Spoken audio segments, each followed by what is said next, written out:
জন্য বলছে সংসার সুখী হয় রমণীর গুণে, সংসার সুখী হয় রমণীর গুণে। একটা নারী যদি চায় সংসার গড়ে তুলতে পারে, একটা নারী যদি চায় সংসার বরবাদ করে দিতে পারে। তাহলে একটা কথা কি হবে, আপনি যখন নামাজ পড়ে বাড়ি যাবেন, আজকে যারা এই আলীনগরের জালসার মেহফিলে বসছেন, যুবক এ যুবক এ যুবক এ যুবক এ যুবক এ যুবক, একটা জালসার পায়গাম নিয়ে যান। আজকে আফজাল আপনার ছোট ভাই একটা মেসেজ দিবে কি, আপনারা যারা বিবাহ করেছেন, যারা বিয়ে করেছেন, আজ থেকে আপনার স্ত্রীকে গিয়ে সর্বপ্রথমে সালাম দিবে। জোরে বলুন না সুবহানাল্লাহ। সালাম দিতে পারবে? পারবে? বলে হুজুর কোনোদিনই দেয়নি। আমার মিজানুর রহমান ভাই হাসতেছে, বলে হুজুর কোনোদিনই দেয়নি। আল্লাহ নবীজি বলেছেন, আমি মুফতি আফজাল না, আল্লাহ নবীজি বলেছেন স্ত্রীকে যদি সালাম করতে পারো আর স্ত্রীর তিনটা জায়গায় চুমন দিবা, মোহাব্বত ভালোবাসা বেড়ে যাবে। আল্লাহর নবীকে প্রশ্ন করা হয়েছে, ইয়া রাসূলুল্লাহ ইয়া হাবিবাল্লাহ, দয়ার নবী গো তিনটা কোন কোন জায়গায় চুমন দিলে মোহাব্বত বাড়বে? যারা মায়েরা আছে খরগোশের মতো কানটা খাড়া করে দিয়েছে, বলে হুজুর আমাদের সম্পর্কে তো বলবে। তিনটা জায়গায় তিনটা জায়গায় চুমন দিবে। আজকে কোন লাফাজি না, হাদিসের কথা বলছি, ঈমান তাজা হয়ে যাবে। আল্লাহর রাসূল বলছে তিনটা জায়গায় চুমন দিবে স্ত্রীর। এক নম্বর কথা হচ্ছে খুব্বাব, এই যে নরম গোস্তটা আছে না, এই যে গালটা আছে না, স্ত্রীর মোহাব্বতে একবার চুমন দিবে, একবার মোহাব্বতে চুমন দিবে। দ্বিতীয় জায়গা আল্লাহর রাসূলকে বলছেন, ইয়া রাসূলুল্লাহ দ্বিতীয় জায়গায় কোনটা জায়গায় চুমন দিব? আল্লাহর রাসূল বলছেন স্ত্রীর এই দুই কপালের চোখের উপরে এই মধ্য জায়গাটা আসেনি, এই জায়গায় একটু জড়িয়ে চুমন দিয়ে দিবা। স্ত্রীর দুইটা জায়গা হলো চুমন দিবা, একটা নরম গোস্ত তো দিবা, এক দুই নম্বর কপালে মধ্যখানে একবার চুমন দিবা। তৃতীয় নম্বর ডান হাতের এই যে তালুর নিচে এখানে 19টি রগ রয়েছে। আমার মিজানুর ভাই মেডিকেলের মাস্টার, ও ভালো করে জানে এখানে 19টা রগ রয়েছে, 19টা নাস রয়েছে। এখানে যদি আপনার স্ত্রী চুমন দিতে পারেন, আল্লাহর কসম 19টা রগে মোহাব্বত ভালোবাসা বেড়ে যাবে। তাও বললেন না সুবহানাল্লাহ? কি আমি মরে যাওয়ার পর বলবেন জাযাকাল্লাহ? আর একটু জোরে বলেন ইয়া রাসূলুল্লাহ, ইয়া রাসূলুল্লাহ। আচ্ছা হুজুর পঞ্চনন্দপুরে যাচ্ছেন আপনি? সুবহানাল্লাহ। নামটা যেন হুজুরের কি আছে? হ্যাঁ, আনোয়ার হুজুর। সুবহানাল্লাহ। ইনি পঞ্চনন্দপুর মাদ্রাসার শিক্ষক। মাশাআল্লাহ, জ্ঞানী ব্যক্তি, খুব ভালো মনের মানুষ। আল্লাহ যেন তার ইলম আমালে এবং যারা মেম্বারে নূরে রয়েছেন তাদের ইলম আমালে বেপানা বরকত দান করেন। একটু জোর করে বলি আল্লাহুম্মা আমিন। আল্লাহুম্মা আমিন। এই সবাই কইতেন না, একটু জোরে কর না সুবহান আল্লাহুম্মা আমিন। আল্লাহুম্মা আমিন। রাসূল আসেরা দেখছেন না, আলীনগরের মানুষ ধন্যবাদ। আপনার মেহফিলে বসছে, আপনারা বড় ধন্যবাদ। কেন মেহমানে রাসূলের পদতলে জিবরাইল আলাইহিস সালাম পর বিছাই। সুবহানাল্লাহ। আলীনগরের মানুষ আপনার বস্তি দিয়ে যদি চলে মেহমানে রাসূল, মাদ্রাসার ছাত্র যদি চলে, শয়তান দূরে পালায়। কবরস্থানে যদি যায়, যাওয়ার পরে আপনার জন্য যদি একটু দোয়া করে দেয়, তাহলে আল্লাহু আকবার 40 দিন পর্যন্ত কবরের আযাব উঠিয়ে নেওয়া হয়। সুবহানাল্লাহ। তালবে ইলমকে ভালোবাসবেন। কারা কারা একটু হাত উঠান তো, বাসবেন না? হুজুর 12টা বেজে যায়নি, এখন মাত্র 11:10, আর মাত্র হয়তো 10 মিনিট বলবো আমি। তারপরে প্রধান বক্তা আমাদের চলে আসবেন, ডক্টর মুসাফির হোসেন মুফতি সাহেব আপনাদের মাঝে চলে আসবেন। আচ্ছা, আপনাদের খারাপ লাগতেছে? এই কথা কন না কেন? খারাপ লাগতেছে? একটু জোরে বলেন আল্লাহু আকবার। আল্লাহু আকবার। আচ্ছা, আমারে দেখছেন ইউটিউবাররা আছে অনেকে, তার মধ্যে অনেকে চ্যানেলের আপনার বারেলি শরীফ যে আপনার যে চ্যানেলের মালিক আমার আহসান ভাই, মাশাআল্লাহ এখানে অনেক ইউটিউবার আছে দিনের কাজ করছেন, খিদমত করছেন, সুন্নিয়াতের কথাগুলি আপনার হিন্দুস্তানের কোনায় কোণে পৌঁছে দিচ্ছে। তাদেরকে যেন আরো খিদমত করার তৌফিক দান দেন। সকলে বলে একটা আল্লাহুম্মা, আর একটু জোরে বলেন আল্লাহুম্মা আমিন। এবার মূলত আলোচনার দিকে আমি বেরিয়ে যাব আব্বা। অনেকক্ষণ আপনাদের সাথে আলোচনা করলাম। আমার নবী মায়ার নবী এটাই কথা বলছেন, স্ত্রী 3টা জায়গায় চুমন দিবে। এবার মহিলারা আপনি একটা জায়গায় চুমন দিবে। মহিলা ওরে নারীরা একটা জায়গায় আপনি চুমন দিবেন। বাড়িতে স্বামী না, আপনার ছেলে নাই, শ্বশুর নাই, বেটা নাই, ভাই নাই, বেটি নাই, কেউ নাই, আপনার স্বামী আছে বাড়িতে। সামনে স্বামীকে ডাকবে, স্বামী গো আপনাকে আমি খুব বড্ড ভালোবাসি, একটু সামনে আসেন। আপনার স্বামী যাবে দোকানে সকালে, আপনার স্বামী যাবে সার্ভিসে চাকরিতে, আপনি যাবেন মোহাব্বতে দাঁড়িয়ে আপনি এই কপালে একটু মোহাব্বতে স্বামীর চুমন দিয়ে দেবে। একটু দোয়া করে বের করবে, কখনো বদদোয়া করে বের করবে না। সর্বনাশ হয়ে যাবা, সর্বনাশ হয়ে যাবা। স্বামীকে কোনোদিনই অভিশাপ দেবে না, কখনো গালি দেবে না, কখনোই চোখ রাঙিয়ে কথা বলবে না, কোনোদিন স্বামীর সাথে জেদ করবে না। আল্লাহ পাকের শুকরিয়া আদায় করবে, স্বামীর জন্য সর্বদা দোয়া করবে, আল্লাহ আমার স্বামীর হায়াতে খিজির দান করুন। এতটুকু আপনারা দোয়া করবেন। স্বামী যার বেঁচে আছে তার সমাজে মূল্য আছে, আর যার স্বামী বেঁচে নাই তার সমাজে কোনো মূল্য নাই। জোরে বলেন না সুবহানাল্লাহ। স্বামীকে ভালোবাসবে। আর একটা কথা বলে দিয়ে, এরে পুরুষেরা আমার আব্বারা, যদি একটা কথা পারেন, যে কথাটা হচ্ছে কি আপনি কোনোদিন স্ত্রীকে অন্যায় অত্যাচার করবে না। কেননা কাউকে দেখে আসেনি, আপনারে দেখে এসেছে, আপনি ভালোবাসবেন। শুধু আপনাকে আপনার খিদমত করলে সে জান্নাতে যাবে। আর আপনি যদি তাকে মারধর করেন, এত জান্নাতটা সহজ নয় রে যুবক যে আপনি জান্নাতে চলে যাবেন। যদি স্ত্রীকে টর্চার করো, স্ত্রীকে মারধর করো, স্ত্রীকে গালিগালাজ দাও, অন্তর যদি ভেঙে দাও, তুমি জান্নাতের খুশবু পর্যন্ত পাবে না। স্ত্রীকে ভালোবাসার দরকার আছে না নাই? কথা বলেন না? অনেকে বাসেন না, বাসেন কি বাসেন না? একটু হাত উঠিয়ে বলেন ইনশাআল্লাহ। স্ত্রীকে ভালোবাসবেন, মোহাব্বত করবেন, আর তাকে ভালো ভালো খাবার গুলি এনে দেবা। কিন্তু একটা কথা বলি আব্বা, ওই যে তাবিজের কথা বলছিলাম, মারে আপনি যখন বাড়িতে ভাই আপনি যাবেন, আপনি সর্বপ্রথমে গিয়ে বাড়িতে সালাম করবে। আপনার বাড়িতে আপনার সন্তান আছে, আসসালামু আলাইকুম, আপনি সালাম করলেন, সালাম উত্তর আসলো না। কেউ যদি বাড়িতে না থাকে আপনি বলবেন ওয়া আলা ইবাদিল্লাহিস সালিহিন। নবীকে সালাম দেওয়ার পরে পরহেজগার যারা মুত্তাকি, যারা আল্লাহ ওয়ালা, তাদেরকেও সালাম দিবেন। বাড়িতে গেলেন সালাম দিবেন, আপনি সাথে সাথে সূরা ইখলাস 3 বার পাঠ করবে। পাঠ করার পরে বাড়িতে প্রবেশ করবে, আপনি স্ত্রীকে সালাম করবেন, আপনার মাকে সালাম করবে, মোহব্বত বেড়ে যাবে।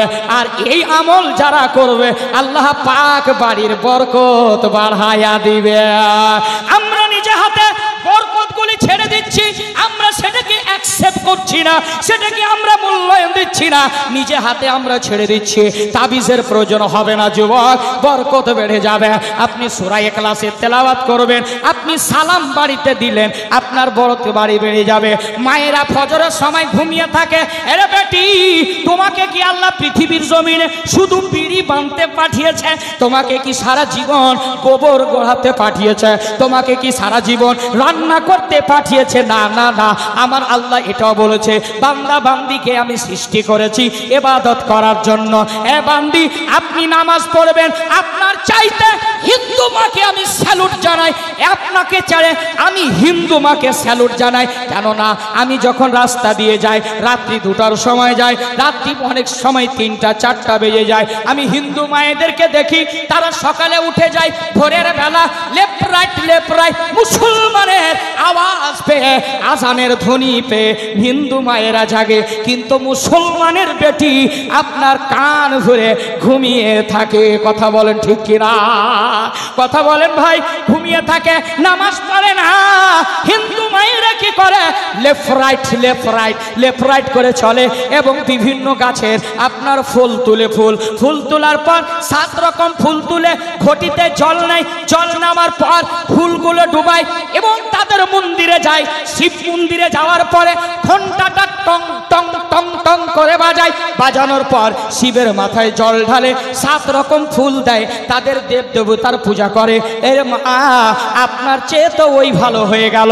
আপনি মুসলমানের বেটি, আপনি একবার চিন্তা করে দেখেছেন আপনার নবীর বেটি ফাতেমা জান্নাতে রানী আপনার জন্য মডেল, আপনাকে ফলো করতে হবে। যদি মা ফাতেমার জীবনীটা পড়েন, মা ফাতেমার ক্যারেক্টার দেখে থাকেন, মা ফাতেমার জীবনীটা আসলে যদি পড়তে পারেন, একটা জান্নাতি নারী হয়ে যাবা।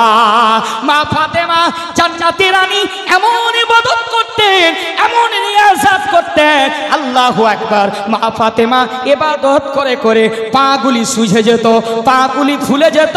আল্লাহর ইবাদত করে সংসারের পরিবারের কাজ করে করে যাতায় পেশায় করে করে করে হাতে বড় বড় ফোঁসা পড়েছে, ঘা হয়ে গেছে, তবু আল্লাহর ইবাদত ছেড়ে দেয়নি। মা ফাতেমা কোনোদিনই কোরআনের তেলাওয়াত ছুটে যায়নি। মা ফাতেমা কোনোদিনই এক ওয়াক্ত নামাজ ছেড়ে দেয়নি। আপনি কেমন করে বলছেন ওর পিছনে পিছনে নাকি আপনারা বেলে জান্নাতে যাবেন? না না না, এত সম্ভব নয়। জান্নাতে যাওয়ার দূরের কথা, রাস্তাও খুঁজে পাবা না, রাস্তা খুঁজে পাবা না। এর জন্য বলছি মা ফাতেমা কেমন করে ইবাদত করেছেন। মা ফাতেমা সারা রাত্রি আল্লাহ পাকের ইবাদতে কাটিয়ে দিতে। আর মায়েরা কি করতে এখন? নাকে তেল দিয়ে ঘুমাচ্ছে, আর 8টার সময় উঠছে, তার চেহারাতে শয়তান এমন করে পেচ্ছাপ করেছে, ডাকনি হয়ে উঠছে, চুলগুলো খাবড়াচ্ছি হয়ে উঠছে। কথা ভুল বললাম? এ কথা বলেন না। যারা নামাজ পড়ে না দেখবেন চেহারাটা একবার তাকাইয়া, সকালে চেহারার দিকে তাকালে মনে হয় বহনি শেষ। কথা ভুল বললাম? যারা নামাজ পড়ছে না রাগ করছেন নাকি? ভাই আপনাদেরকে দাওয়াত দিচ্ছি, নামাজি হয়ে যান ভাই। যাদের চেহারা ঢাকা সুন্নাতে রাসূলে, সুবহানাল্লাহ, বুঝছেন না? হ্যাঁ, তো বলছে যে একজন ব্যক্তি বলছে যে তনখা কব बढ़ेगी, इमाम साहब तनख्वाह कब बढ़ेगी, ना दाढ़ी कब बढ़ेगी? बोले जब तनख्वाह बढ़े जाएगी, মানে বেতন যখন বাড়বে দাড়ি বেড়ে যাবে। বুঝতে পারছেন? অবস্থা খুব খারাপ, খুব একটা ভালো নাই। নামাজি হতে হবে না। এবার নামাজ যারা পড়ছেন না তাদেরকে বলছি, ওই রকম দেখবেন চেহারাটা মনে হয় শয়তানে সারা রাত পেচ্ছাপ করে রেখেছে। আল্লাহ রাসূল সাল্লাল্লাহু আলাইহি সাল্লামকে শয়তান একদিন দাওয়াত করছে, শুনেন ভাই। শয়তান, হুজুর আমার বাসাতে একদিন দাওয়াত। বলে তুই তো শয়তান। বলে আমি তো শয়তান, কিন্তু আপনাকে দাওয়াত দিচ্ছি। ঠিক আছে। আল্লাহ রাসূলকে সাথে নিয়েছে, চলে যাচ্ছেন। সর্বপ্রথমে দেখছে একটা ফাটা ঢোল রাখা আছে, বুঝলেন না? ফাটা ঢোল বুঝলেন তো? ফাটা ঢোল ঢপ ঢপ ঢপ ঢপ করে বাজছে ঢোল।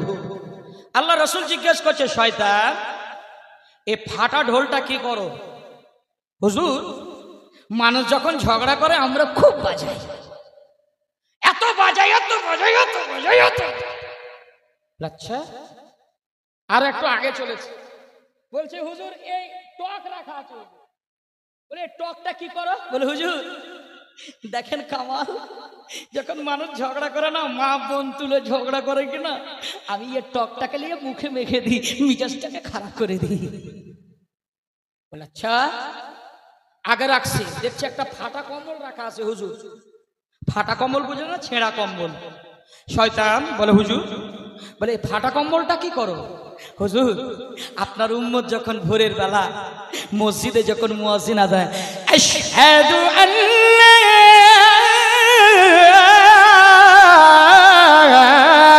ইলাহা ইল্লাল্লাহ,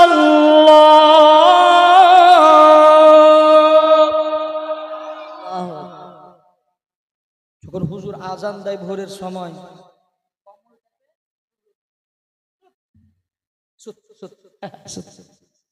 আচ্ছা, ভোরের বেলা দেখবেন কখনো আপনি কাজে যাবেন বা নামাজে যারা নামাজে যুক্ত আছেন তখন দেখবেন এগুলো তো আজান হলো নাকি আলস্যতা। শয়তানকে আপনি কি করে হার মানাবেন? যখনই আজান দেবে আলহামদুলিল্লাহ বলে নবীর প্রতি দুরূদ পড়তে পড়তে উঠুন। ওঠার পর আপনি মসজিদে রওনা দেন। বলছে আচ্ছা এইগুলো করিস? আল্লাহ পাকের কাছে শয়তান দুটো পাওয়ার চেয়ে নিয়েছে। আল্লাহ, আমি তো শয়তান, আমি একটা ক্ষমতা চাই। কি ক্ষমতা রে বল? আল্লাহ, আমি জানো আমার বয়স হায়াতটুকু কিয়ামত অবধি লম্বা করে দিন। আমার আল্লাহ পাক বলছেন যা, তোর কিয়ামত পর্যন্ত হায়াত দিয়ে দিলাম। বলে আল্লাহ আর একটা আমার চাওয়ার আছে। বলে কি? বলে আল্লাহ, আমি যেন মানুষের রগের ভেতরে ঢুকে কলবের ভিতরে জায়গা করতে পারি, ওখানে যেন পথভ্রষ্ট করতে করতে তাকে জাহান্নামের পথ দেখাবো, জান্নাত থেকে সরিয়ে দেব। আল্লাহ আমাকে ক্ষমতা দাও। আমার আল্লাহ বলছে এই শয়তান মারদুদ ইবলিস, শোন, আমি এটাও ক্ষমতা দিলাম তোকে, কিন্তু শোন, যারা আমার প্রকৃত বান্দা হবে, যারা প্রকৃত বান্দি হবে, যখন ভুল করার পরেও ক্ষমা চাইবে, আমি আল্লাহ তাকে ক্ষমা করে দেব।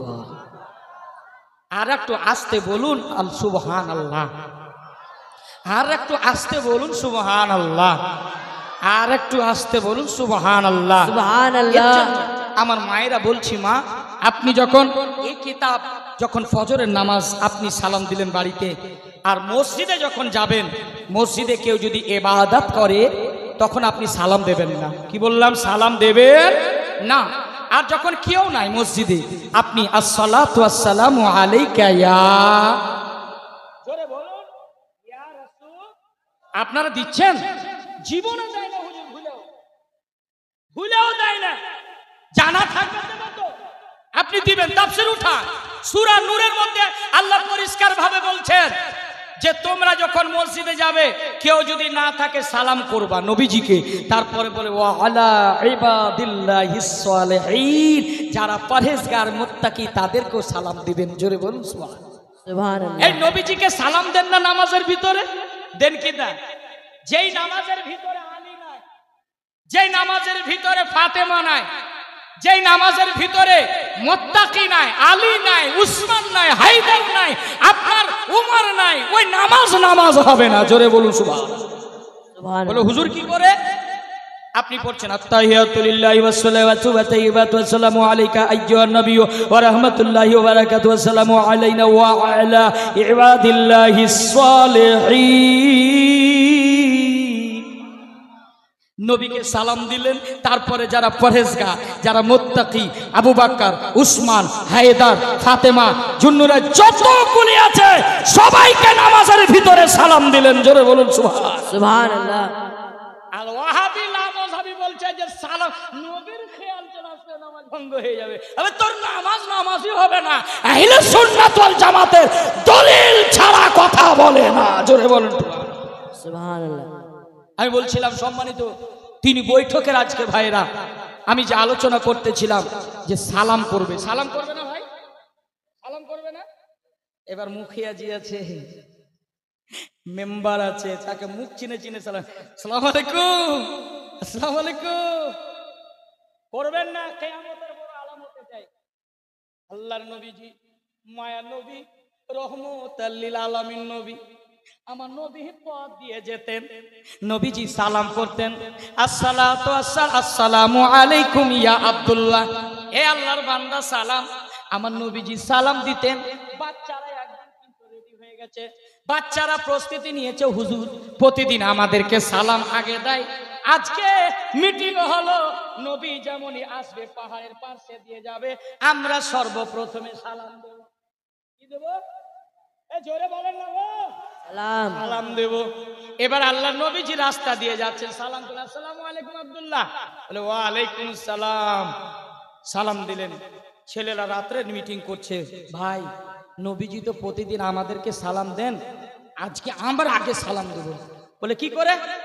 বলে হুজুর যেমনই আসবে আর আমরা গুহার পাহাড়ের ওখানে লুকাইয়া থাকবো, আর নবী যেমনই পথ দিয়ে আসবে আমরা দিয়ে সালাতে সালাম দিয়ে আমার নবীজিকে সালাম দিয়ে দেবো। বলে তাই নাকি? বলে হ্যাঁ, আমার নবীজি এই ছেলেরা রাত্রে মিটিং করছে, মিটিং করার পর বলে হুজুর যেমনই আসবে সালাম দেবো আগে। তো আমার নবী গায়েবের সংবাদদাতা, খবর আগে পেয়েছে। সুবহানাল্লাহ, জোরে বলুন সুবহানাল্লাহ, আর একটু মাচালকে বলুন সুবহানাল্লাহ। নবী আমার আগে খবর পেয়েছে, ছেলেরা মিটিং করছে। আমার নবীজি আস্তে আস্তে করে চলে যাচ্ছেন ওই পাহাড়ের গোড়ায়। এই ছেলেরা বলছে এই এই হুজুর আসছে রে, হুজুর আসছে। যেমন দেখেছে আমার নবী আসছেন, আসসালাতু আসসালামু আলাইকা ইয়া রাসূলুল্লাহ। ছেলেরা একবারে সালাম দিয়ে দিলেন, হুজুর আজকে আপনাকে সালাম তো আমরা আগে করে দিয়েছি, আপনি তো আগে করতে পেলেন না। তালিম উম্মাহ। আমার নবীজি গায়েবের সংবাদদাতা, কেমন নবী, কেমন ছিলেন দয়ার নবী। আল্লাহ নবীজি বলতেছেন, বাচ্চারা শোনো বাবা, আমি তোমাদেরকে প্রতিদিন পার ডে তোমাদেরকে সালাম করি, আর তোমরা গত রাত্রে যে মিটিং করছো আমি নবী জানতে পেরেছি। সুবহানাল্লাহ, জোরে জোরে জোরে সুবহানাল্লাহ। আমি জানতে পেরেছি। আব্দুল্লাহ আল্লাহর বান্দারা শোনো, আমি যদি চাইতাম আমি তোমাদেরকে আগে সালাম দিতাম, কিন্তু তোমরা ছোট ছোট বাচ্চা মিটিং যে করেছো, আমি নবী যদি আগে সালাম দিতাম তোমাদের অন্তরটা ভেঙে যেত। সুবহানাল্লাহ, জোরসে জোরসে জোরসে সুবহানাল্লাহ, আর জোরসে বলি সুবহানাল্লাহ। সুবহানাল্লাহ। বলে অন্তর ভেঙে যেত। আল্লাহর নবী, মায়ের নবী কেমন রহমতের নবী ছিলেন, যেই নবী কাউরে অন্তর ভাঙার জন্য আসেনি, অন্তর ভেঙে যাওয়া অন্তরকে জড়িয়ে দিতে এসেছেন। জোরে বলুন সুবহানাল্লাহ। কেমন নবী, রহমতুল লিল আলামিন নবী। আমার নবীর দরবারে একজন ইহুদি চলে আসে, বলে হুজুর আমার ছেলে হারিয়ে গেছে, আমার ছেলেটাকে খুঁজে পাচ্ছি না। আমার নবীজি গায়েবের সংবাদদাতা বলছেন, অমুক পাহাড়ের নিচে তোমার ছেলেটা খেলাধুলা করছে, পেয়ে যাবা। যেমনই ছুটে দৌড়িয়ে যাচ্ছিলেন আমার নবী ব্রেক লাগিয়ে দিলেন, দাঁড়াও, এই আব্দুল্লাহ দাঁড়িয়ে যাও, কেন ছুটে যাচ্ছ? বলে হুজুর আমার ছেলের সন্ধান পেয়েছি, আর মন কি মানে তাড়াতাড়ি চলে যায়। আমার নবী ব্রেক লাগিয়ে দিয়েছিলেন। আমার নবী ব্রেক লাগালেন, খবরদার একটা কথা শুনে যাও। বলে কি হুজুর? বলে শোনো, ওখানে গিয়ে খোঁজ করবা, কিন্তু বাবার পরিচয়টা দিবে না, বাবার পরিচয়টা দেবে না, বাবার পরিচয়টা দেবে না। বলে কেন হুজুর? আমার সন্তান, আমার ছেলে হারিয়েছে, আমি কেন বাবার পরিচয়টা দেব না? আল্লাহর রাসূল বলছে শোনো, ওই জায়গায় তোমার শুধু একাই ছেলে খেলাধুলা করে না, ওখানে হাজার হাজার ইয়াতিমের ছেলে যার বাবা মা নাই, তার সন্তান ওখানে খেলাধুলা করছে। তুমি যদি তোমার বাবার পরিচয়টা দিয়ে দাও, যখন বাবা বলে ডাক দিবে ছেলেটা দৌড়ে তোমার যাবে, আর যাদের মা বাবা নাই তাদের অন্তর ভেঙে যাবে, তারা চোখের পানি ফেলাবে, তারা তুমি বরদাস্ত করতে পারবে না। জোরে বলুন সুবহানাল্লাহ। আমার নবী কাউকে দিল ভাঙার জন্য আসেনি, ভেঙে যাওয়া দিলটাকে জড়িয়ে দিতে এসেছেন। জোরে বলুন সুবহানাল্লাহ। সুবহানাল্লাহ। যুবক, আমি যে কথা বলছিলাম, আর মাত্র 10টা মিনিট সময় আছে। আপনাদের কাছে আর সময় আছে? শোনার ইচ্ছা আছে না ছেড়ে দেব? একটু হাত উঠিয়ে বলেন তো কারা কারা বলছেন ছেড়ে দেন। সুবহানাল্লাহ, মাশাআল্লাহ। হ্যাঁ না ইজানুর দা বেশিক্ষণ বলেন না, যেহেতু আমরা প্রতিদিন রাত্রে প্রতিদিন বলতে হবে। ডিসেম্বর একদম ফুল ফাল, কয়েকটা প্রোগ্রাম খালি, বুঝতে পারছেন। নভেম্বরে কোনো গুঞ্জাইশ নাই। আপনার জানুয়ারিতে 3 থেকে 4টা তারিখ খালি সব বুকিং। প্রতিদিন রাত্রে বাস আপনাদের মতো মানুষের নেক দোয়া আর আমার মা বাবার দোয়া। মা তো 7 বছর হয়েছে, পেরিয়ে গেছে, বাবা আছে। রাস্তায় চললে বাবার হাতটাতে চুমন দিয়ে একবার মাথায় রাখি, এটা আমি ঈমান রাখি যে আমার বাবের দোয়া সাথে আছে, তার মানে দুনিয়ার কোনো শক্তি আমার সামনে আসতে পারে না। মা বাবা বেঁচে আছে। সূরা বাকারা আয়াত নম্বর 20 আপনার প্রথম খণ্ডতে আল্লাহ বলছেন, ওয়াবিল ওয়ালিদাইনি ইহসানা, মা বাবার সঙ্গে সৎ ব্যবহার করো। তুমি যদি মক্কা মসজিদের ইমাম হয়ে যাও, প্রেসিডেন্ট হয়ে যাও, যদি নেতা হয়ে যাও, হাজি হয়ে যাও, গাজী হয়ে যাও, যদি মা বাবা এই কষ্টটুকু যদি পেয়ে যায়, আপনার আমল সব বিফলে চলে যাবে, সব বেকার হয়ে যাবে। জান্নাত যদি পেতে চাও, মা বাবাকে রাজি করে রাখো। জান্নাত মায়ের পায়ের তলে রয়েছে। জান্নাত হচ্ছে বাপের দরওয়াজা, গেট খুলবে। বাপকে যদি রাজি করে রাখতে পারেন, গেট অটোমেটিক খুলবে। মাকে যদি দুনিয়া থেকে ভালোবেসে যেতে পারেন, জান্নাত অটোমেটিক আপনার আছে। জোরে বলুন সুবহানাল্লাহ। সুবহানাল্লাহ। একটু জোরে বলুন সুবহানাল্লাহ। এবার একটা হাদিস আপনাদেরকে বলি, মূলত আলোচনার হাদিস, এর জন্য বলতে চাই। মা আমার বলছি, ও মা, আপনিও সালাম করবেন, আপনার বোনকে করবেন, আপনার ভাইকে করবেন, আপনার স্বামীকে করবেন, আপনার বান্ধবীকে করবেন, আপনার পাড়া প্রতিবেশীকে করবেন। সালাম করবেন, মোহাব্বত বেড়ে যাবে। সালাম করবেন, বরকত বেড়ে যাবে। আমি বলবো, জান্নাতি মা, তোমাদের মতো হীরা মা এই জগতে আল্লাহ কাউকে বানায়নি।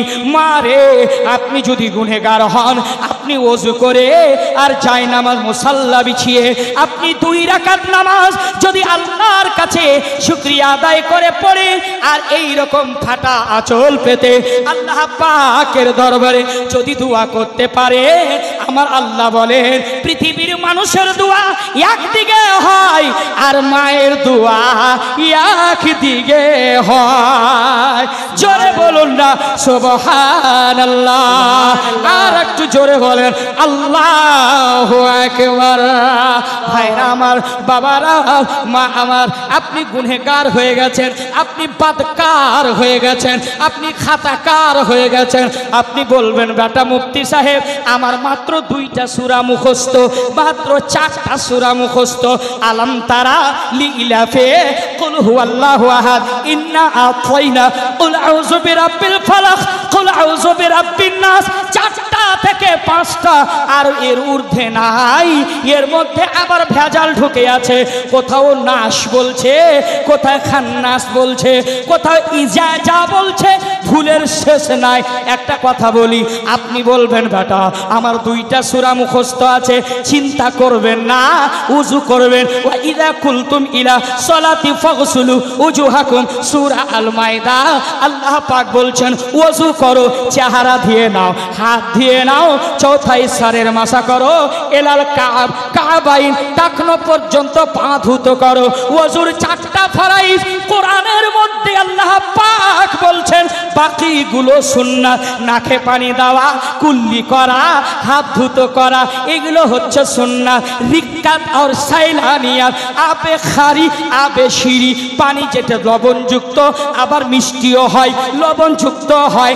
আবে খারি, আবে শিরি, লবণযুক্ত এবং মিঠা পানি।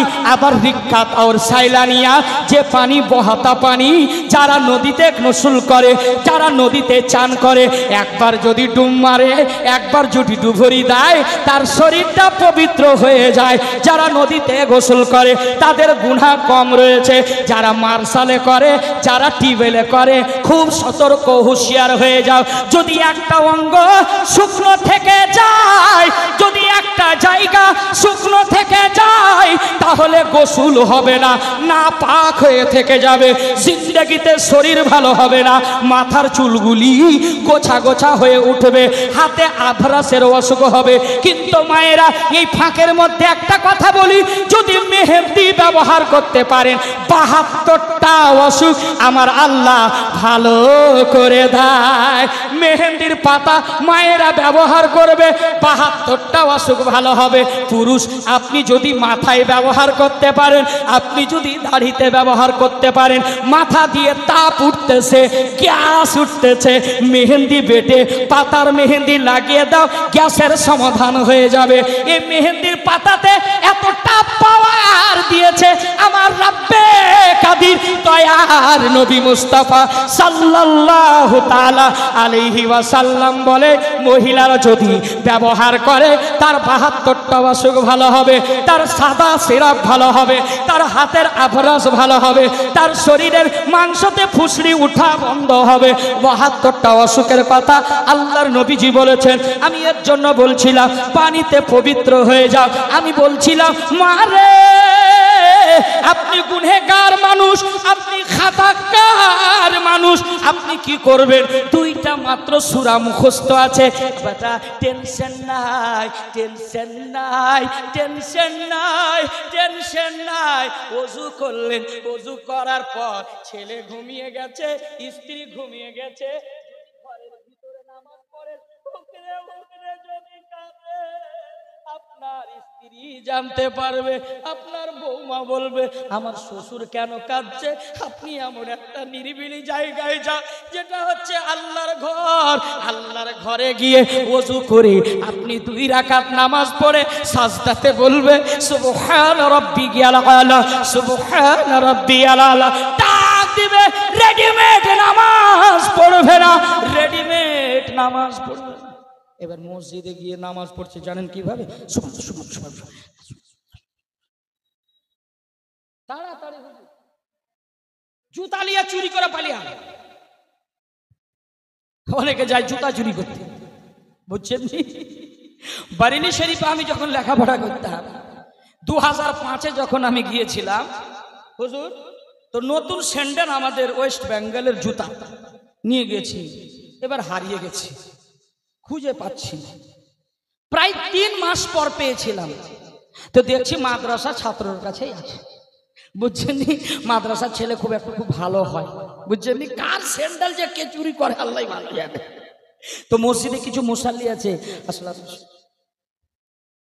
ইমাম সাহেব যদি একটু লম্বা দোয়া করে দেয় না, ইয়া ইলাহি রহম ফরমা মুস্তাফা কে ওয়াস্তে, ইয়া রাসূলুল্লাহ করম কিজিয়ে খুদা কে ওয়াস্তে, মুক্তাদি পিছন থেকে বলছি ইমাম রে জলদি দোয়া খতম কিজিয়ে খুদা কে ওয়াস্তে। মুচকি হাসি দিয়ে একটু বলুন সুবহানাল্লাহ। আমার নবীজির সুন্নাতটাকে একটু হাসি দিয়ে, মুচকি হাসিটা দিয়ে, তাবাসসুমের হাসিটা দিবেন, মধ্যকার দাঁত দিয়ে আমার নবীজির ছিদ্র দিয়ে নূরের জ্যোতি বের হয়ে গেছিল।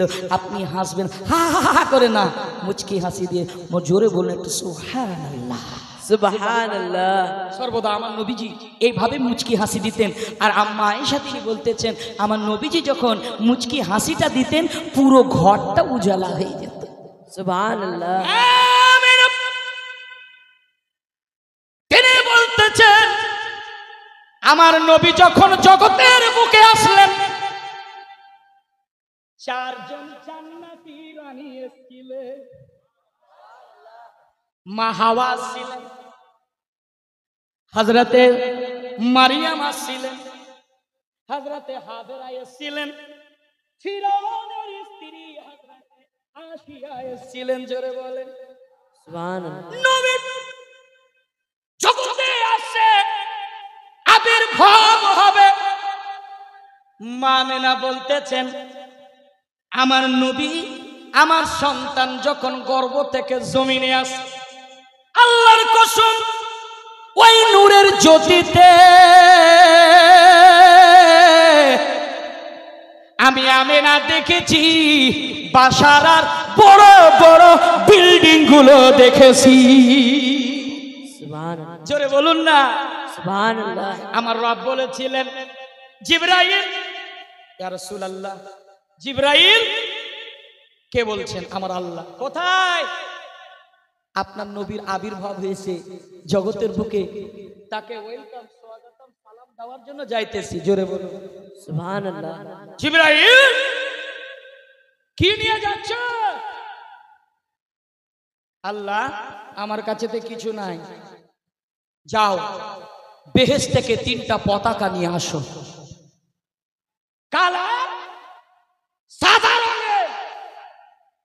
এবার জিবরাইল আলাইহিস সালাম বেহেশত থেকে 3টা পতাকা, এর জন্য আহলে সুন্নাত ওয়াল জামাতের বাড়িতে নূর वाला आया है, नूर लेकर आया है, ये देखो सारे आलम में ये कैसा नूर छाया है। अस्सलातु अस्सलामु আলাইকা ইয়া একটু মেহফিলটা চাষনি বাদা। আসসালাতু ওয়াসসালামু আলাইকা ইয়া রাসূলুল্লাহ। সবাই আসসালাতু ওয়াসসালামু আলাইকা ইয়া রাসূলুল্লাহ, আসসালাতু ওয়াসসালামু। আলাইকা ইয়া একটু হাতটা উত্তোলন করে সবাই বলেন আসসালাতু আসসালামু আলাইকা ইয়া রাসূলুল্লাহ, আসসালাতু আসসালামু আলাইকা ইয়া হাবিবাল্লাহ। হাত নামায় দেন। জিবরাইল সঙ্গে কি কেউ নাই আল্লাহ? 1 কোটি ফারিস্তার জামাত বানিয়ে দাও। সুবহানাল্লাহ। জামাত বানাও, লাইন সাজাও। এর জন্য আহলে সুন্নাত ওয়াল জামাতের মানুষ আমরা মিছিল করি সরকার কি আওয়াজ, মারহাবা দিলদার কি আওয়াজ। মারহাবা। এটা দল বেঁধে মিছিল বের করা ফেরেশতার সুন্নাত। জোরে কর সুবহানাল্লাহ। এই মা 1 কিলো চাল বিক্রি করি, 1 কিলো বিড়ি বাঁধা টাকাতে একটা পতাকা লাগায়ও, এটা জিবরাইল আলাইহিস সালামের সুন্নাত। সুবহানাল্লাহ। 1 কোটি ফারিস্তার ঝুরমুট, নবীদের নবী, সারা বিশ্বের নবী, সারা জগতের কায়নাতের নবী আসছেন। আমার নবী আসছেন, বলছে জিবরাইল যাও, কিন্তু যাচ্ছ হুঁশিয়ার, সাবধান, একদম, কেননা তুমি আমার হাবিবুল্লাহর দরবারে যাচ্ছ, তুমি আমার রাসূলুল্লাহর দরবারে যাচ্ছ, যিনি জমিন ও জমা तुम्हारे लिए चुनी नो चुना, तुम्हारे लिए या रसूल अल्लाह बने तो जहां तुम्हारे लिए। सुभानअल्लाह। अरे जोर से बोलो सुभान अल्लाह। सुभानअल्लाह। আফজাল হোসেন পারওয়া করে না, যত ব্যাটারিতে চার্জ থাকে তত বেশি হয়ে যায়। ব্যারেলের মাল আছে, নকল মাল নাই। একটু জোরে বলেন সুবহানাল্লাহ। আর আমার তাজুস শরিয়ার মাল আছে, বারেলির আখতার রাজার পাওয়ার আছে। গোটা মরিশাস আফ্রিকা থেকে বাংলাদেশের মাটিতে মাসলাকে আলা হযরতের নারাও লাগিয়েছে। একটু জোরে বলুন সুবহানাল্লাহ। সুবহানাল্লাহ। জোরসে জোরসে।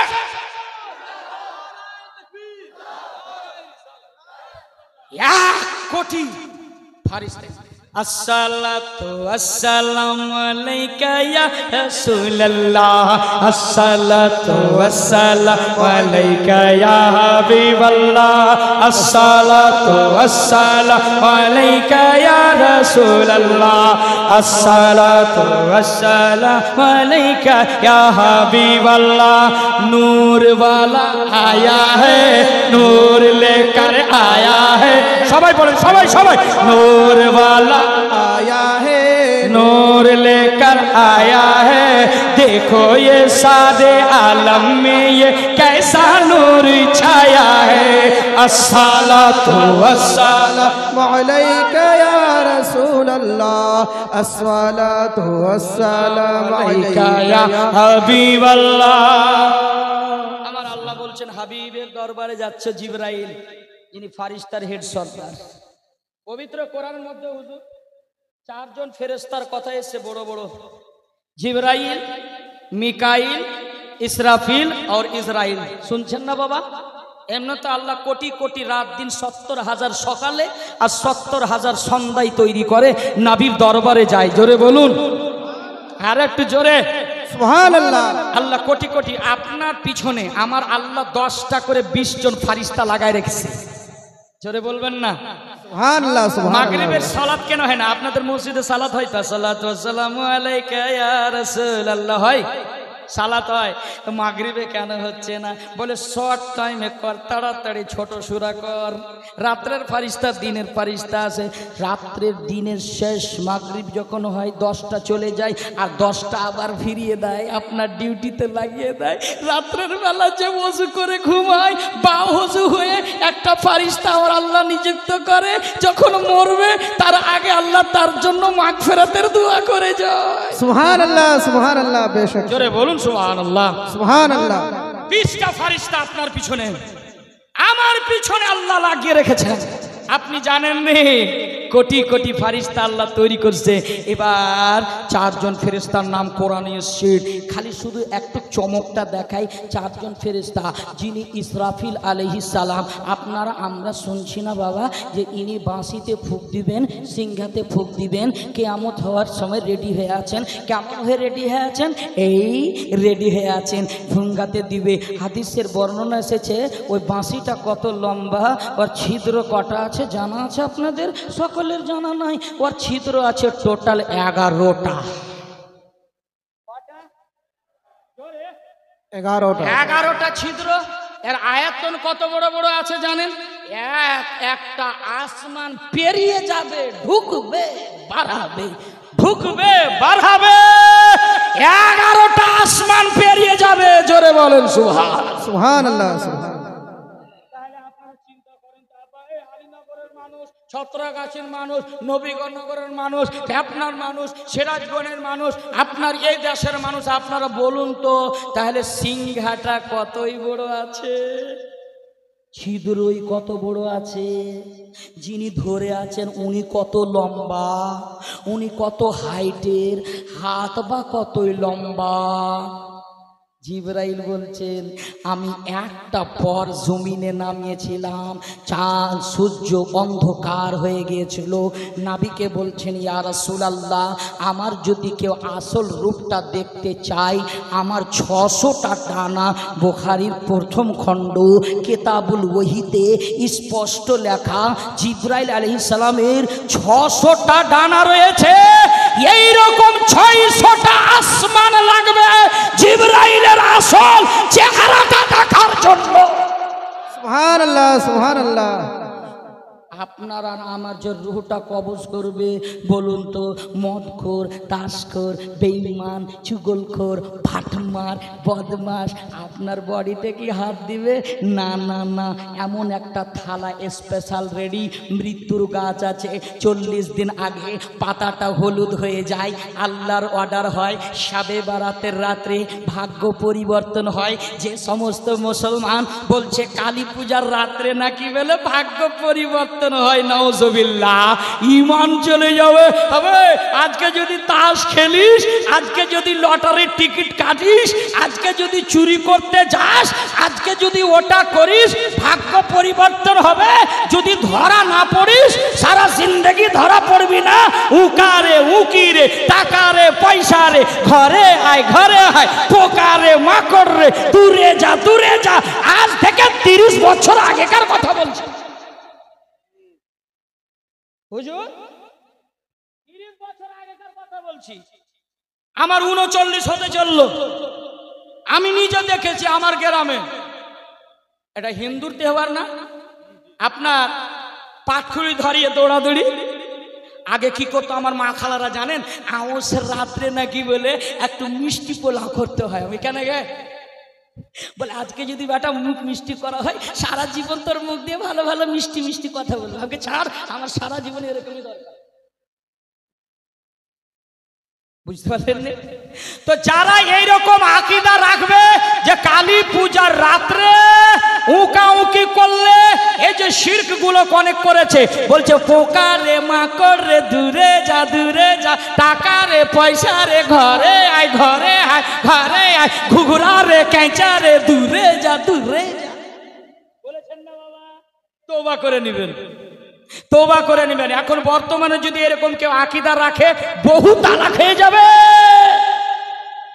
তালাক হলে কি হলো না, চলছে ব্যাপার, কোনো ব্যাপার, বহু তালাক, ঈমান শেষ। ফলে এইরকম আকীদা রাখবে না। কালিয়াচকে একটা মেসেজ দিয়ে গেলাম, কেননা আগামীকালকে শিলিগুড়িতে মেসেজ হবে ইনশাআল্লাহ। এই জন্য দূরের সফর, চলে যেতে হবে আমাকে ভাই। তা আমি বলছিলাম একটা মেসেজ দিয়ে গেলাম, এই ধরনের আকীদা রাখবেন না যে হিন্দুর ভাইয়ের পুজোতে আপনি অংশগ্রহণ করবেন না, কেননা ওর সাথে ইসলামের কোনো সম্পর্ক নাই। জোরে বলুন। আপনার কোনোদিন ঈদের নামাজ পড়তে তারা দেখতে গিয়েছে? আপনি কেমন বেলেজ্জা মুসলমান, কত হারামখোর আমরা, যে দুর্গা পূজাতে কালী পূজাতে নমাজ এটা খেতে ওটা খেতে ঘুরতে, শালিকে ওয়ালেকে নিয়ে চললো। আর তুমি কেমন মানুষ ভাঁড়বা হে, তোমার বোনটাকে তুমি ছেড়ে দাও রাত্রে। নাউজুবিল্লাহ। এই গুনাহ থেকে বাঁচা দরকার আছে না নাই? আগামীতে আলীনগরের যুবক যারা কমিটি তাদেরকে অনুরোধ করব, দাদা আপনারা জালসা দিয়েছেন, নো মেলা, জালসার নামে ফাইসার হবে না, মেলা হবে না। 10 জন বসু, 10 জনের প্রয়োজন আছে। কথা হবে তাবলীগের, কথা হবে ইসলামের, কোন কিসসা কাহিনীর কথা চলবে। জি জি কথা বলেন। এই যে কত গুনাহ করলেন, যারা জালসা দিয়েছেন তারাই রোজ হাসরের ময়দানে বুঝবেন আপনারা, আর যারা প্রতিবাদ করেছেন তারাই বুঝবেন যারা মেলা দিয়েছেন। বাংলাদেশের মাটিতে দেখলাম এগুলো কিছু নাই। একটা মহিলাকে আমি দেখলাম না ওখানে যে এরকম ঘুরছে, তো দেখলাম যে বুরখা পরে ঘুরছে, ওদের চেহারাই দেখতে পেলাম না। আমাকে মাদ্রাসায় থাকার জায়গা হোটেলে দিচ্ছিল, আমি বলছিলাম ভাই আমি হোটেলে থাকবো না, আমি মাদ্রাসায় থাকবো। মাদ্রাসা আপনার সেই জায়গায় ব্রাহ্মণবাড়িয়া, আর একটা দৌলত বাড়ি একটা খানকা আছে, ওখানে মাদ্রাসা আমি কিয়াম করতাম ছেলেদের সাথে, এরকম সকালবেলা খেলাধুলা, রাত্রের মেহফিলে আমি বের হতাম। সৈয়দ মঈনুদ্দিন হাসান যাদের বংশধর পান্ডুয়া শরীফে আছে, উনি আমাকে দাওয়াত করেন। ইনশাআল্লাহ আমি জানুয়ারির আবার 15 তারিখে রওনা হব, আপনাদের দোয়াতে দোয়া করবেন ইনশাআল্লাহ। আমি যেটা বয়ান করছিলাম, এই ইসলাম বিরোধী কাজ থেকে আমরা বাঁচবো না ভাই? জোরে বলেন, একটু হাত উঠিয়ে বাঁচবো, একটু জোরে বলেন ইয়া রাসূলুল্লাহ, ইয়া রাসূলুল্লাহ, বলে ইয়া আলী, ইয়া আলী, মুশকিল টালি, বলে ইয়া গাউস, ইয়া গাউস, আল মাদাদ, আল মাদাদ, আল মাদাদ, আল মাদাদ। এই যে আপনি জবানে বলে দিলেন, আমার গোশ পাক চাইলেন, আমার রব চেয়েছেন বলে আপনার নামটা এলো। আমার গৌসে আজমের নাম সবারই জবানে আসবে না। আর উনি এমনই ওলি ছিলেন, মুরগা খেয়ে হাড্ডি চুষে মাংস খেয়ে রেখে দেওয়া আছে। আমার গৌসে আজম ওই যে চুষা হাড্ডিতে নজর দিয়ে দেখছেন, মুরগা কাকা হা কাক, কাকা হা কাক, জিন্দা। সুবহানাল্লাহ, সুবহানাল্লাহ, জোরে জোরে বলুন সুবহানাল্লাহ। আমার গৌসে পাকের নজর এমন ছিল যে মুর্দা একটা খালি কারামত শুনিয়ে দেবো, শুনবেন। জি, জি। আমার গৌসে পাক রাদিয়াল্লাহু তাআলা, তার নানার নাম কি ছিল? হযরতে আব্দুল্লাহ সুমাই। জোরে বলেন আব্দুল্লাহ সুমাই। তার নানা ওলি, তিনি ওলি, তার মা ওলি, তার নানি ওলি, 14 খানদার ওলি। সুবহানাল্লাহ, সুবহানাল্লাহ। গৌসে আজম মাদার জাত ওলি। গৌসে আজম নানার দরবারে আছে, বাল্যকালে ছোট ছেলে, বুঝতে পারলেন তো? গৌসে আজম খেলাধুলা করছে ঘরের ভিতরে, একটা বৃদ্ধা মা আসছে একটা অসুস্থ ছেলেকে নিয়ে, হুজুরের দরবারে যাব, একটু ঝাড়ফুঁক করে দেব। তখন তো MBBS ডক্টর ছিল না, তখন ফিজিশিয়ানের ডাক্তার ছিল না, বড় বড় মেডিকেল ছিল না, তখন কাজ হতো কিসে বাবা জানো? ঝাড়ফুঁকে কাজ হতো। এখন কেন হয় না? কারণ আছে, হবেও না। কিন্তু শুনুন, গৌসে আজম বড় পীর আব্দুল কাদের জিলানী ঘরের ভিতরে খেলাধুলা করছে। ওই বুড়ি মাটা গিয়ে বলছে, হুজুর আমার ছেলেটাকে একটু ফুঁক দিয়ে দেন। আসসালামু আলাইকুম। বলে ওয়ালাইকুম সালাম। বলে হুজুর দেখেন তো আমার ছেলেটা নড়াচড়া কেন করছে না? তো বলছে আব্দুল্লাহ সময় বলছে, একটু কাপড়টা সরাও তোমার ছেলের, দেখছে নড়াচড়া করে না, কাকে হাত দিয়ে দেখছে, হাত শ্বাস প্রশ্বাস চলে না। আমার গৌসে আজমের নানা আব্দুল্লাহ সোমাই বলছে তো ইন্তেকাল করে গেছে। আমার আরশে আজমের দিকে নজর করে দেখছে, ছেলের জিন্দেগি নাই। নিচে দেখলেন হুজুর জিন্দেগি নাই। বুড়ি মা আরো কাঁদতে লেগেছে, ও গো মা রে, আমার ছেলে শেষ, আর বাঁচলো না।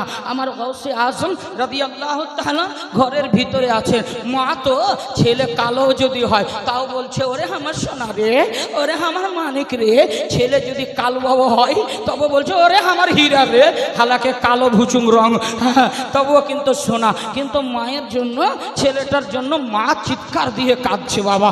এবার কাঁদতে কাঁদতে আমার গৌসুল আজম বড় পীর আব্দুল কাদের জিলানী গিলানী তিনি যখন বাইরে আসছেন, মহিলাটা কান্না করছেন, আহা আমার ছেলে শেষ হয়ে গেল। এবার বলছে বুড়ি মাকে, আব্দুল্লাহ সোমাই তুমি চলে যাও। বলে হুজুর চলেতে যাব, এই মৃত্যু সন্তান নিয়ে আমি কেমন করে রাত কাটাবো? স্বামী 18 বছর হয়েছে, শহীদ হয়ে গেছে, কাকে নিয়ে থাকবো? এইভাবে যেতে লাগেছে। আমার আমার গৌসুল আজম আর মাদারসাদ ওলি গৌসে পাক বেরিয়ে এসে বলছে, ও মা দাঁড়াও দাঁড়াও দাঁড়াও, কি হয়েছে মা? মা তো কাঁদছে। আমার গৌসুল আজমকে সমস্ত কথা খুলে বলছেন মাটি। বলছে, বাবা আমার ছেলে নাকি মারা গেছে, শ্বাস প্রশ্বাস চলছে না। আমার গৌসে আজম গৌসে আজম গৌসে আজম আব্দুল কাদের জিলানী রহমাতুল্লাহ আলাইহি কি বলছেন, মা কাপড়টা সরাও, কাপড়টা সরাও, দেখি তোমার ছেলেটার মুখটা দেখি। আল্লাহর কসম বলছি, আলীনগরের যুবক গৌসে আজমের দিওয়ানা, শুনুন আমার গৌসে পাক যখন ওই মৃত্যু ছেলেটার উপরে এইরকম করে নজর দিয়েছে, মরা ছেলে কুম্বে ইজিদিল্লাহ। সুবহানাল্লাহ সুবহানাল্লাহ জোরসে জোরসে সুবহানাল্লাহ। কেটা বললো না? হে হাত উঠিয়ে জোরে বলুন সুবহানাল্লাহ। আর একটু জোরে গৌসের নামে বলুন, ইয়া গৌস। ইয়া গৌস। আল্লাহর কসম আমার গৌসে পাক যখন নজর দিয়ে ওই মুর্দা ছেলেটার দিকে তাকিয়েছেন, গৌসে আজমের চোখের পাওয়ারে মরা বাচ্চা জিন্দা হয়ে গিয়েছে। নারে তাকবীর, নারে রিসালাত, নারে হায়দারি, কারামাতে গৌসে আজম। বক্তা আপনারা নিয়ে আসেন, 12টা বাজতেছে। এবার কি করছেন? আমার গৌসে আজমের কথাটা আব্বা আব্বা শুনেন শুনেন, আমার গৌসে আজমের কথা যখন তার নানা জানতে পারলো, হ্যাঁ আমি তো বললাম মারা গেছে, আর আমার নাতি বাল্যকালে এ কারামত দেখাই ফেলেছে।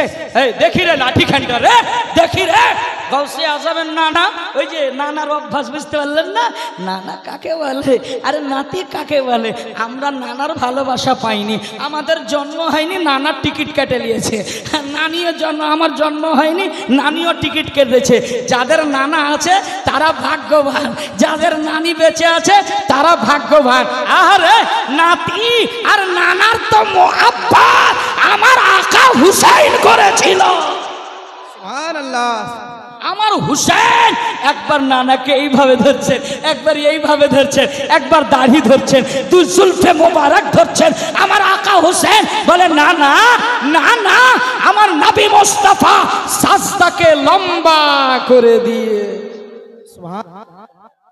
একটু জোরে বলেন তো সুবহানাল্লাহ, আর একটু জোরে বলেন ইয়া রাসূলুল্লাহ। ওই চাচা পিছনে কেন মুখ বন্ধ করে বলছে হায় আল্লাহ? একটু জোরে বলেন ইয়া রাসূলুল্লাহ। হ্যাঁ মা বোনের এবার শুনুন, মা হলে গৌসে আজমের মার মতন হও। কেন? তুমি তোমার পেটে গর্ভেতে বাচ্চা আছে আর তুমি সিরিয়াল দেখো, তোমাকে লজ্জা করে না? তুমি পেটে তোমার গর্ভেতে বাচ্চা থাকলে তুমি পবিত্র কোরআনের তেলাওয়াত করবা। তোমার পবিত্র কোরআনের তেলাওয়াত শুনে বাচ্চা গৌসে আজম জন্ম না হলেও গোলামে গৌসে আজম জন্ম হবে। আর একটু জোর করে বলে দেন না জি, আর একটু জোরে। আচ্ছা আপনাদের কাছে টাকা পয়সা নেই নাকি? কালিয়া চকের মানুষ তো খুব ইনাম দেয়, কিন্তু একজনে মাত্র 100 টাকা দিয়েছে আমাকে, বাকি সব বসে আছে। আচ্ছা দেওয়াটা কি কাউরি বাপের সুন্নাত? আমার রাসূলে কায়নাতের সুন্নাত। জোরে বলুন, আর একটু জোরে বলুন।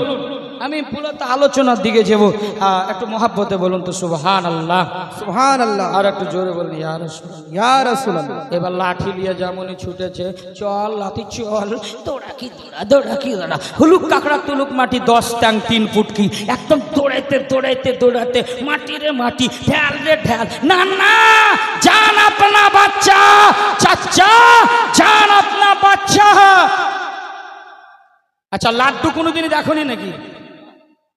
হায়রে হায়রে হায়রে হায়রে, জিন্দগিতে মনে হয় লাড্ডু দেখেনি। হায়রে হায়রে হায়রে হায়রে, এ দেখেন না, সবাই তাকিয়ে আছে। আচ্ছা আপনাদেরকে কথা বলছি, আপনার দিকে নজর থাকা দরকার আছে না? না কথা বলেন। কিন্তু এই মানুষের পেট ভরে যায়, কিন্তু সারা এই নজরটা ভরে না রে। মাংসের উপরে মাংস নিয়ে যাচ্ছে, আরে খেতে পারবি? ওই যে সিনার হাড্ডি খানা দরকার আছে, পেট ভরে গেছে, চোখ ভরে না। কখনো দাওয়াত বাড়ি যাইয়া লেগ পিস খেয়েও না। আমি বলে দিলাম ফর্মুলা, লেগ পিস খাবা না কোনোদিনই। বলে হুজুর কেন?